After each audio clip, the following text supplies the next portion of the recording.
मुल्क भर में 8 फरवरी को आम इंतखाबात मुनक्किद होने के बाद 9 फरवरी तक वाज़ेह हो जाएगा कि किस जमात को कौमी असम्बली में अक्सरियत हासिल है। आम इंतखाबात से कबल तो मुतादिद जमातों के सरबराहान दावा कर रहे हैं कि वो 8 फरवरी को इंतखाबात जीत कर वज़ीर आज़म का हल्फ लेंगे, लेकिन इंतखाबात के नताइज के बाद ही कहा जा सकता है कि कौन सी जमात का उम्मीदवार आइंदा 5 साल के लिए वज़ीर आज़म पाकिस्तान होगा।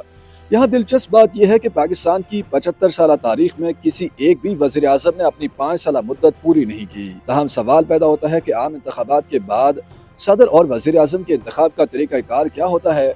इलेक्शन के बाद हुकूमत साजी का अमल कैसे मुकम्मल किया जाता है।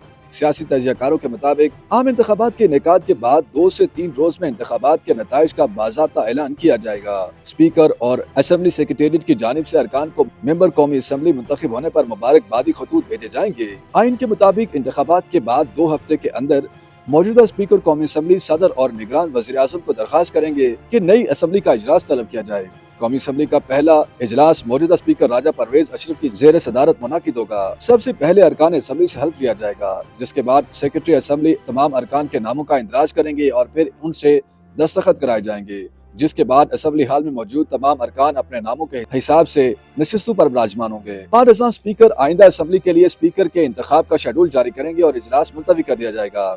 उमूमी तौर पर स्पीकर का इंतखाब उसी रोज या फिर अगले ही रोज कर दिया जाता है। कौमी असम्बली के इजलास के अगले रोज मौजूदा स्पीकर की निगरानी में नए स्पीकर का इंतखाब होगा, जिसके बाद नौ मुंतखब स्पीकर से मौजूदा स्पीकर हल्फ लेंगे। फिर 9 मुंतखब स्पीकर जीत कर ऐवान में पहुंचने वाले अरकान को मुबारकबाद पेश करेंगे। इस मौका पर पार्लिमानी लीडर इज़हार ख्याल करेंगे। बाद अज़ां स्पीकर की जानिब से डिप्टी स्पीकर के इंतखाब का शेड्यूल जारी किया जाएगा और 9 मुंतखब स्पीकर की निगरानी में नए डिप्टी स्पीकर का इंतखाब होगा। स्पीकर और डिप्टी स्पीकर के इंतखाब के बाद पहला मरहला मुकम्मल हो जाएगा, जिसके बाद कौमी असम्बली में कायदे ऐवान या वज़ीर आज़म के इंतखाब के लिए स्पीकर शेड्यूल जारी करेंगे और इजलास मुलतवी कर दिया जाएगा।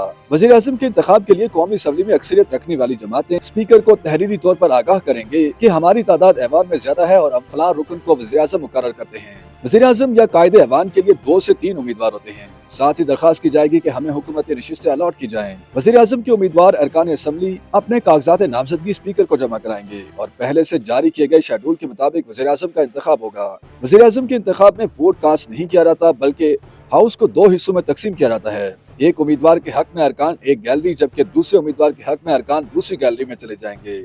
उसी वक्त अरकान का शुमार किया जाएगा और स्पीकर को आगाह कर दिया जाएगा कि कौन से उम्मीदवार के हक में कितने अरकान हैं। वज़ीर आज़म का इंतखाब उस वक्त मुकम्मल होगा जब स्पीकर नताइज का ऐलान करेंगे कि कौन से वज़ीर आज़म के उम्मीदवार ने कितने वोट हासिल किए हैं। उसके बाद स्पीकर कौमी असम्बली वज़ीर आज़म का ऐलान करेंगे। फिर 9 मुंतखब वज़ीर आज़म कौमी असम्बली से अपना पहला खिताब करेंगे। वज़ीर आज़म के इंतखाब के बाद आइंदा 14 रोज में कौमी असम्बली के कायदे हिज़्ब इख्तिलाफ का इंतखाब होगा, जो कि अपोजिशन जमातों की जानिब से उनकी ख्वाहिश के मुताबिक स्पीकर कौमी असम्बली मुकर्रर करेंगे। उसके बाद कौमी असम्बली का इजलास मुलतवी हो जाएगा और बाद अज़ां आइंदा इजलास से कौमी असम्बली में मामूल की कार्रवाई का आगाज होगा। कौमी असम्बली और सूबाई असम्बलियों के इब्तदाई इजलास मुकम्मल होने के बाद इलेक्शन कमीशन सदर मुमलिकत के इंतखाब के लिए शेड्यूल का ऐलान करेगा। आइन के मुताबिक नए सदर के इंतखाब तक मौजूदा सदर अपना काम जारी रखेंगे।